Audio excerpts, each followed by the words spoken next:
भगवान बुद्ध को ज्ञान प्राप्त हुआ, तब लोगों को पता चला कि बुद्ध को ज्ञान प्राप्त हुआ है। तो लोग यह जानना चाहते थे कि बुद्ध को क्या ज्ञान प्राप्त हुआ है, उन्होंने क्या नया जाना। नया इसलिए क्योंकि संसार से में सब पहले से ही ज्ञान का भंडार भरा पड़ा है, और जिस ज्ञान को सब जानते हैं उससे अलग बुद्ध ने क्या जानना। एक दिन बुद्ध के पास एक व्यक्ति आया और उसने बुद्ध से कहा, हे बुद्ध, मैं ज्ञानी व्यक्ति हूँ, मैंने सभी शास्त्रों का गहन अध्ययन किया है, मैंने वेद पुराणों को अध्ययन किया और मैंने गहन चिंतन मनन किया है। मैंने सुना है कि आपको विज्ञान की प्राप्ति हुई है। मैं यह जानने आया हूँ कि आपको क्या है, वह कौन सा ज्ञान है जिसमें अब तक हम सब अनजान थे। आपको क्या प्राप्त हुआ है।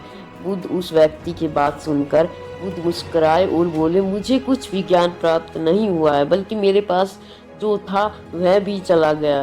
व्यक्ति ने कहा, बुद्ध ने कहा, लोभ मोह माया लालच ईर्ष्या क्रोध कामना इच्छा वासना यह सब मुझे छोड़ चुकी हैं।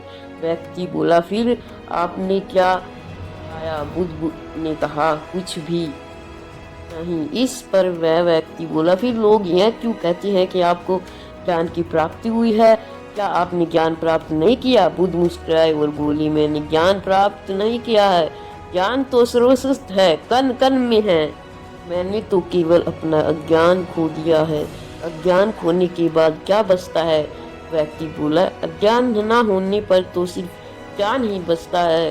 बुद्ध ने कहा, जब ज्ञान और अज्ञान दोनों ही ना बचे तब क्या बचेगा। वह व्यक्ति बुद्ध के चरणों में गिर पड़ा और बोला, हे बुद्ध, इस थी में के बारे में तो मैंने कभी विचार ही नहीं किया। बुद्ध कहते हैं, मेरे पास जो कुछ भी था मैंने सब खो दिया। सब छूट जाने के बाद मुझे पता चला कि जिन चीज़ों से प्रेम कर रहा था, जिन चीज़ों को मैं पाना चाहता था, वह सत्य ही नहीं थी। फिर वह सत्य क्या था जिसे बुद्ध ने प्राप्त किया। बुद्ध कहते हैं, मैंने सब कुछ खो दिया, तब मुझे ज्ञान दिखाया पड़ा, लेकिन इसके विपरीत हम सब कुछ पाना चाहते हैं। बुद्ध खोने की बात करते हैं और हम पाने की बात करते हैं। हम ध्यान करते हैं ज्ञान प्राप्ति के लिए, लेकिन क्या हम स्वयं को अज्ञानी मानने के लिए तैयार हैं।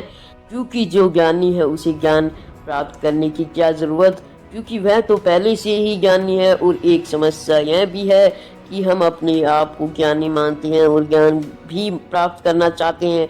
भला यह कैसे संभव है, क्योंकि ज्ञान